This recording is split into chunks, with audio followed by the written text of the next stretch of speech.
Bonjour les amis et bienvenue sur ma chaîne.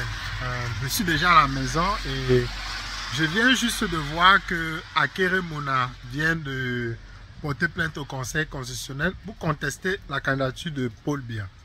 Alors la question que nous devons nous poser, pourquoi maintenant? Pourquoi Akere Mouna le fait maintenant? Et quelles sont les chances pour que cette plainte puisse aboutir? Quand j'ai d'abord regardé cette plainte, j'ai dit que mais ça c'est juste une comédie politique, quoi. On sait déjà que Clément Tanganava dit irrecevable. Et puis je me suis mis à rire, j'ai dit en tout cas on va tout voir au Cameroun. Mais après quand j'ai commencé à réfléchir, j'ai dit que mais j'ai commencé à me poser les questions et c'est ça que je voulais partager avec vous. Vous savez quand Elekam a fait la publication des 12 candidats, chaque avait environ 48 heures pour contester la candidature de quelqu'un d'autre. Il n'y a que Léon Télé Onana qui a contesté la candidature de Paul Biya. Pourquoi est-ce qu'Akere Mouna n'a pas aussi profité en ce moment pour contester la candidature de Paul Biya? Pourquoi attendre quasiment 3 semaines plus tard pour décider de contester la candidature de Paul Biya? D'ailleurs, qu'est-ce qu'il conteste?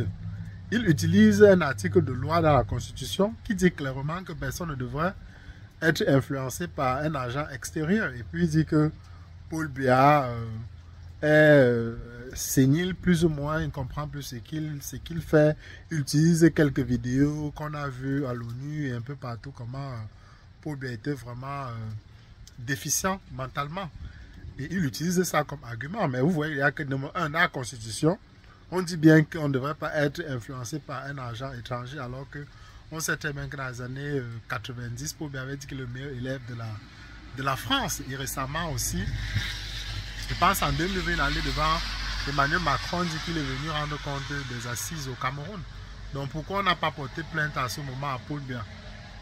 Pourquoi maintenant on porte plainte? Donc j'ai commencé à me poser les questions. J'ai dit que mais et si finalement Clément Tangana acceptait plutôt cette requête d'Akere Mouna, pourquoi devrait-il accepter? Vous savez que la CIATV a décidé de nous rappeler, en tout cas, un article d'un Election Cameroun qui dit qu'on pouvait remplacer un candidat si on sentait incapable ou bien inéligible ce candidat. Donc, Akere Mouna, dans sa plainte, dit clairement que Paul Biya est inéligible et il demande au RDPC de remplacer Paul Biya. Mais pourquoi est-ce qu'on devrait remplacer Paul Biya? Donc, je commence à me poser la question, je me dis que est-ce qu'Akere Mouna n'est pas un agent du gouvernement? Est-ce que ce n'est pas mieux? Tout le monde peut battre Paul Biya au Cameroun. Même moi-même, je n'ai pas de programme politique. Je me place avec Paul Biya, je gagne. Tout le monde peut battre Paul Biya. Alors pourquoi est-ce qu'Akere Mouna est en train de demander au Conseil constitutionnel de recaler Paul Biya et de demander au RDPC d'envoyer un nouveau candidat? Donc c'est quand même curieux. J'ai commencé à me poser la question de savoir que même. Et si finalement ça arrangeait le RDPC de dire que bon, comme on conteste beaucoup Paul Biya, on a décidé de dire qu'il est illégitime et on va aller chercher quelqu'un d'autre qui va venir porter la candidature du RDPC. Donc, à quoi est-ce que ça va servir qu'on remplace Paul Biya?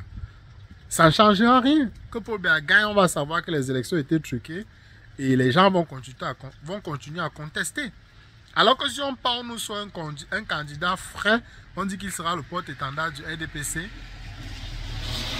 c'est plus tout le monde qui va contester parce que les gens contestent en disant que Paul Biya est vieux, Paul Biya n'est plus légitime, il est sénile. Donc on peut aller nous chercher quelqu'un de jeune et puis on commence à nous dire que voilà le la nouvelle face du RDPC. Donc c'est quand même très dangereux, c'est quand même curieux. La bonne nouvelle est que on a fixé la date de l'audience à ce vendredi. Donc on sera très rapidement fixé sur cette situation. Mais en tout cas, si le RDPC valide et demande au RDPC de changer la candidature de Paul Biya par quelqu'un d'autre, après Yebga, Akere Mouna sera le prochain traître de l'histoire du Cameroun. Parce que moi, je ne comprends pas pourquoi c'est maintenant qu'il décide de faire ça. Quand Maurice Kamto se battait contre le régime, portait plainte, on n'a jamais entendu parler d'Akere Mouna. C'est maintenant qu'il décide d'aller en confrontation avec le régime. Donc, quel est l'agenda caché derrière cette candidature? Bon, si vendredi on rejette cette candidature, bon, c'était que le feu de paille. Mais imaginez-vous, les amis, qu'on accepte la candidature, on accepte en tout cas les plaintes d'Akere Mouna. ce sera très grave pour l'histoire du Cameroun. Bon, d'ici là, on reste au parfum de l'actualité et je vous tiendrai informé dès qu'il y aura du nouveau. On sait aussi que le régime est parti réclamer 1000 millions de francs CFA. Est-ce qu'ils veulent utiliser cet argent pour fuir? Ou bien ils veulent utiliser cet argent pour acheter les armes pour renforcer leur régime? Mais en tout cas, une chose est sûre, c'est que le régime Paul Biya est illégitime aujourd'hui. Qu'ils volent les élections ou pas, ils ne seront respectés ni au Cameroun, ni en diaspora. Et il est très difficile de gouverner un peuple qui vous rejette. Donc, la situation s'annonce vraiment très tendue au Cameroun. Et seules les semaines à venir nous donneront un parfum de vérité sur ce qui se trame dans le régime de RDPC et surtout au Cameroun. Allez les amis, restez informés. On se retrouve très rapidement dans une prochaine capsule.